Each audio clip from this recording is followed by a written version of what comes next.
He wanted to touch them. He didn't want to heal them from across the room. He didn't want to heal them from the other side of the street. He wanted to touch them, each and every one.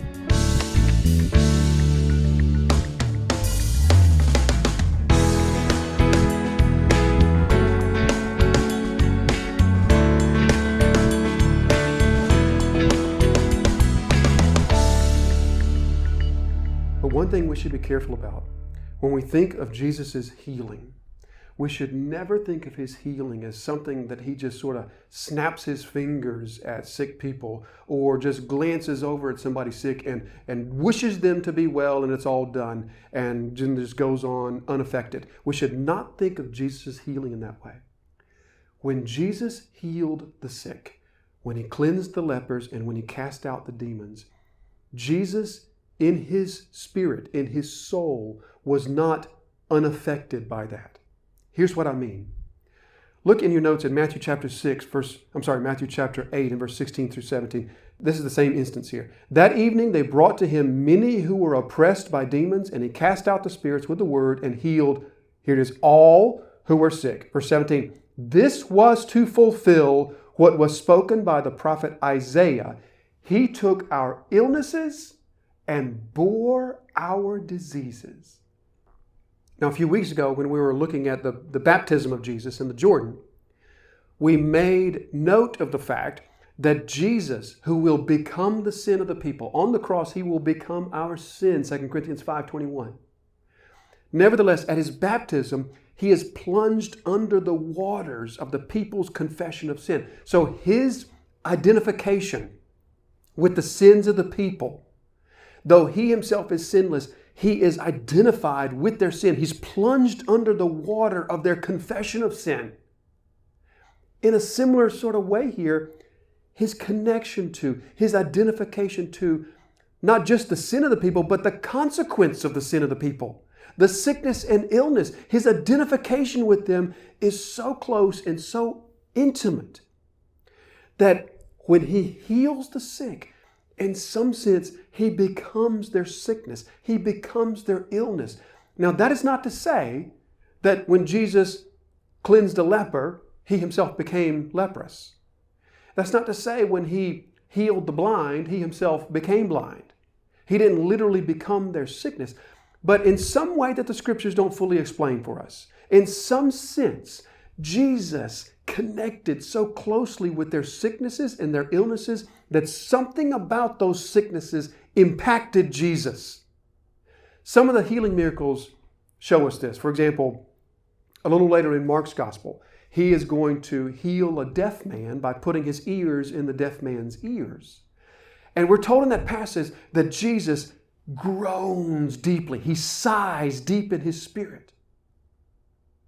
Or think about the healing of the woman with the flow of blood, who reaches out and touches the hem of his garment. And we're told that Jesus stops, turns around and says, somebody touched me. And the disciples say, well, yeah, dozens of people have been touching you. Jesus says, no, for I felt what? Power go out from me.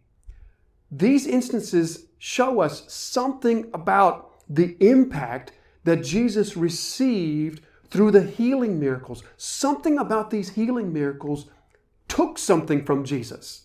They extracted some type of energy. They fatigued him in some sort of way. He groaned in himself. He sensed power going out from him. And here he is healing not just dozens, hundreds of people who are sick and lame and leprous and possessed of demons. And in this, we see something else of the Master. We see the limitless, bottomless, fathomless compassion of Jesus. You know, the Gospels tell us that Jesus came to show us the Father. That's what Jesus himself says to Philip. I came to show you the Father. And so Jesus is a visible manifestation of everything that it means to be God. All of the attributes of the Godhead are in Jesus. Completely, totally. All of his justice, all of his power, all of his wisdom are in Jesus. Nevertheless, the picture that the Gospels paint for us of this man Jesus, when we finish reading the gospel accounts of Jesus, the one thing that's just first and foremost, the aspect of Jesus that's really ringing in our ears is his compassion, is it not? If nothing else, the gospel writers want to show us a Jesus who is full of compassion for his people. Mark chapter 2 and verse 5, and when Jesus saw their faith, he said to the paralytic, "Son, your sins are forgiven." In other words, when the paralytic is lowered through the roof, they don't even have to ask Jesus to do anything. They don't even have to say, "Jesus, can you take a look at our friend here?" Jesus sees the man and acts.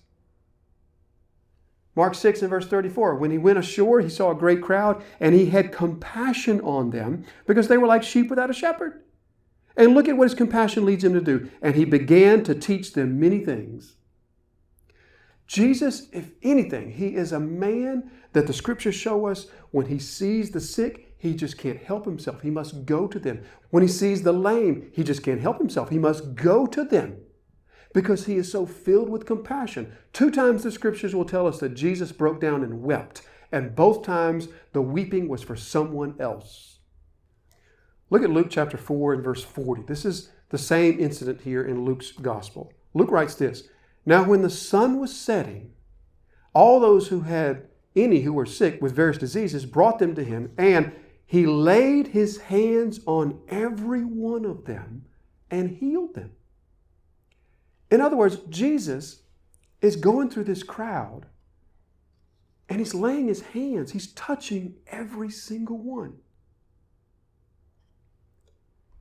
You know, I think if Jesus wanted to, he could have come to the door of Peter's house, raised his arms, and declared everyone healed. And it would have been so. Remember the story of the centurion? In fact, in Capernaum, the Capernaum centurion, remember he comes to Jesus and says, "My servant is ill." And Jesus says, "All right, take me to him." And the centurion says, "You don't have to go. Because I understand authority and I understand power. You need only speak the word and he'll be healed." And Jesus says, "Wow, what faith." So Jesus didn't have to touch them to heal them. He wanted to. He wanted to touch them. He didn't want to heal them from across the room. He didn't want to heal them from the other side of the street. He wanted to touch them, each and every one. You know, if the Gospels are giving me an accurate picture of Jesus, then what I picture Jesus doing here is not just walking down a row of people sitting on the ground and touching them for a half of a second each and healing them. Rather, I see Jesus touching them and the touch lingering and Jesus kneeling down on their level and looking into their eyes and just talking to them, finding out their name and what's wrong, where they're from. And if nothing else, I think Jesus would have said something to them like this, "You know, I'm going to heal your body, but your real problem is not your body. Your real problem is not your legs. Your real problem is not this fever. Your real problem is your heart. Your real problem is that you don't love God with all of your heart, soul, mind, and strength. Your real problem is that you love yourself." I think that Jesus would have spent some time with each one. Hundreds of people. Is it hard to imagine that this whole process spills over into midnight, 1 a.m., 2 a.m.? The limitless compassion of Jesus. Dane Ortland writes this. He says, "It is impossible for the affectionate heart of Christ to be over-celebrated, made too much of, or exaggerated." In other words, one thing that will never happen is no one will ever say to you rightly, "You know, you make too much out of Jesus' compassion. You know, you sort of exaggerate Jesus' affection. You sort of make too much out of this whole compassion, empathy sort of thing." Can't be done. It cannot be exaggerated because the Gospels show us a master, a rescuer who is limitless in his compassion. What we see here is just such a clear picture, isn't it? Such a clear contrast between His power and our weakness. Because if anything, this is a scene, these streets that are packed with people, nothing else is true about them more than the fact that they are weak and helpless and cannot heal themselves. And here's Jesus, who can heal every one of them. His power, our weakness. His compassion, our need. His affection, our lack. You see the contrast here?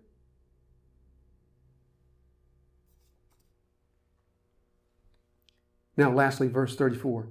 And He would not permit the demons to speak because they knew Him. So already in chapter 1, we've seen this twice now. Jesus rebuking demons and telling the demons who recognize Him and who He is and what His authority is and will profess that, they will exclaim that. However, Jesus will not let them. He commands them to be silent. We've seen that twice already. So what are we to make of this commanding of silence from the demons? As long as they're going to testify of who He rightly is, why doesn't Jesus just let them testify? Well, I think that there's at least 3 good reasons that the Scriptures teach us why Jesus will not allow the demons to testify of His identity. And that's because the confession of the demons is contrary to God's plan of revealing Himself. God reveals Himself to mankind, but He has a specific way, a specific plan of how He will reveal Himself. And the testimony of demons is contrary to that plan. It's contrary in at least 3 ways. First of all, it's contrary to God's design of His revealing of Himself.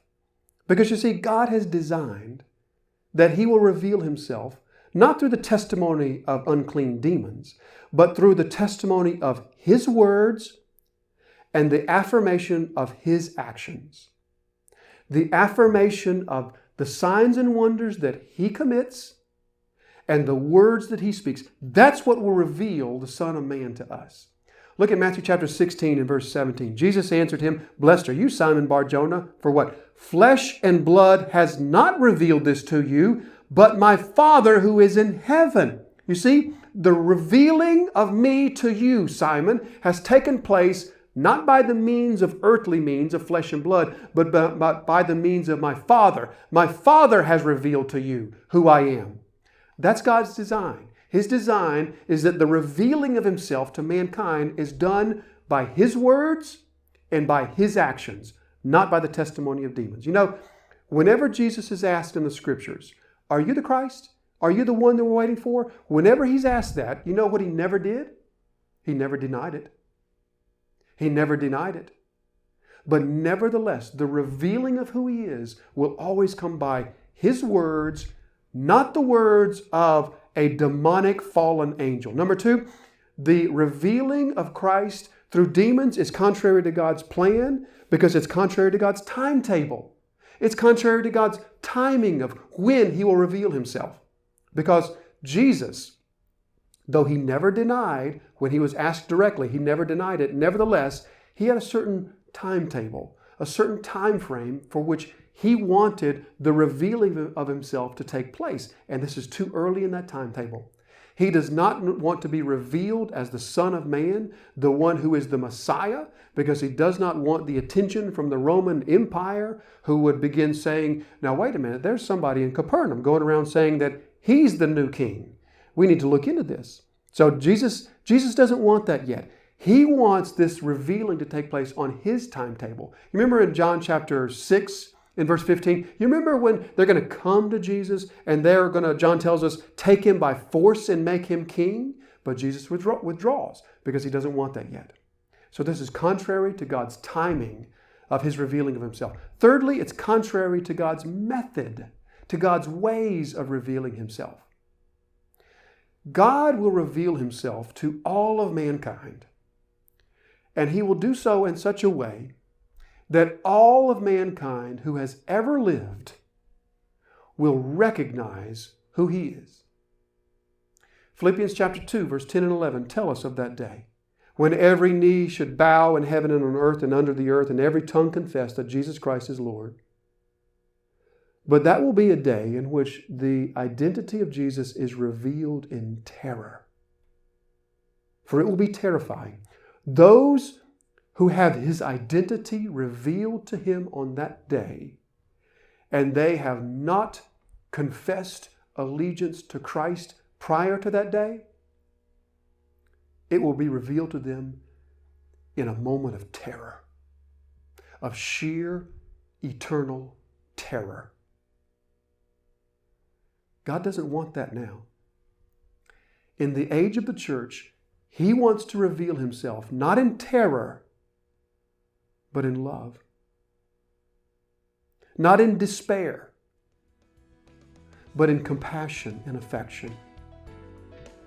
And so Jesus, most emphatically, does not want his name on the lips of these unclean demons. He will reveal himself through his words, through his actions, in his time.